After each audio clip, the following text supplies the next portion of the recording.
Hey buddy! So welcome to my new map. This I call Convergence. It's the ripoff of Josham's Grand Traverse. This is the blue base, this is the blue flag. Initially I had the flag over here and you would have to score down there, but I decided against that. It only really happened because of a mistake anyway. So the idea is very simple. You have the base room and then you have 3 pathways to the other map, or not on the map, to the other to the other end of the map. So you have this pseudo wind tunnel way of going about things. This is just half of the 4x8. Yeah, this is like a 4x8 tunnel. So half of it is wind tunnels, so you can kind of get out of the base a little faster, but this is a very long way around. So you can go through it. You have the convergence room in the middle, so every single pathway connects here. And then you can kind of switch around which path you want to take. And you can go to the orange base.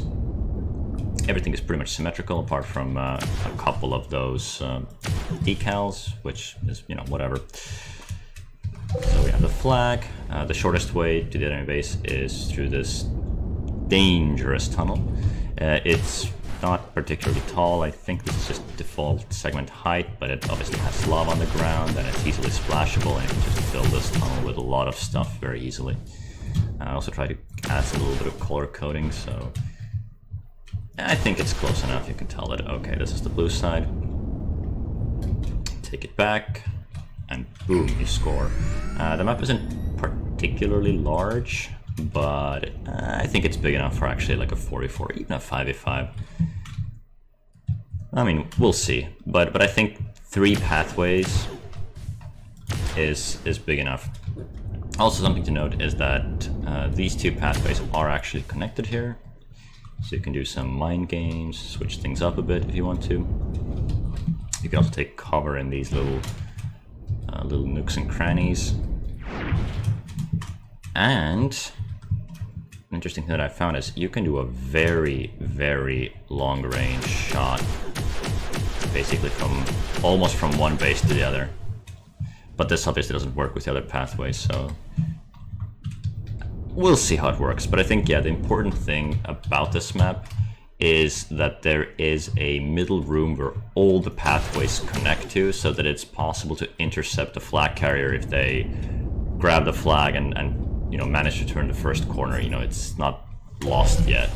I think a lot of the maps are just way too big and way too complex and labyrinthine, so that, you know, it's just too easy to disappear. I think here you have a nice little opportunity to intercept. It's worth pointing out that this map does not have a super power-up.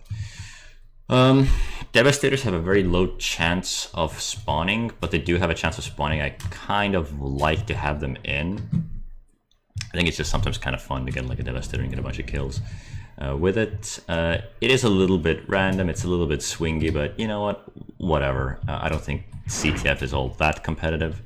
And in case you're wondering how fast the flag run is, this is without modifiers, and I'm just going to tricord without any boost, just to show what it's like, because I'm guessing we are sort of moving in that direction of no boost while carrying the flag. So there it goes. I'm just gonna take the middle path. A little bit sloppy. And there we go. So you can score quite quickly. If you take this pathway, obviously with enhanced push, you can go through this really quickly. I'm guessing this lava tunnel is going to be, well, usually guarded because it's just so easy to guard. You leave one person in base on the lava duty, just sitting here, spamming down. It's worth pointing out that this map doesn't have an energy center, so primer weapons spawn quite often and in quite large numbers, as you can see. But there's no EC, so there. I think this will have 2 effects. First, it will somewhat reduce just kind of mindless spamming, because something like this lava tunnel is basically just suppressible like this. The side tunnels obviously are considerably bigger, even though this isn't like a super huge tunnel. It's basically a 6 units height on this half, and then it kind of converges down to like a default segment side here, so it's actually 2 segments. This middle bit here is actually a bit wider, so it's about 10 to 12 units wide. So I think there's quite a lot of room. I think the middle room is really, really nice if you want to have like a big dogfight or whatnot. Can't speak properly. And yeah, I feel like this tunnel also has a pretty nice size. It's wide open. There's quite a lot of visibility. You can see into a lot of different places from everywhere, which is another thing that I think is kind of important for Capture the Flag, because again, I really don't want the flag carrier to be able to just disappear. I think that's honestly so far been the most frustrating thing about Capture the Flag, where, oh, you just grab the flag, you boost, turn the first corner, and boom, you're actually gone. So yeah, it feels kind of hopeless to keep up with the flag carrier. I think if we disable boost for flag carriers, this is going to further sort of solve that problem and just the general frustrating nature of Capture the Flag. So I'll have to tricord, which I think, even though it's not very difficult, I think it requires a little bit more skill than just pressing W and holding boost. So there. And this is Convergence. Have fun.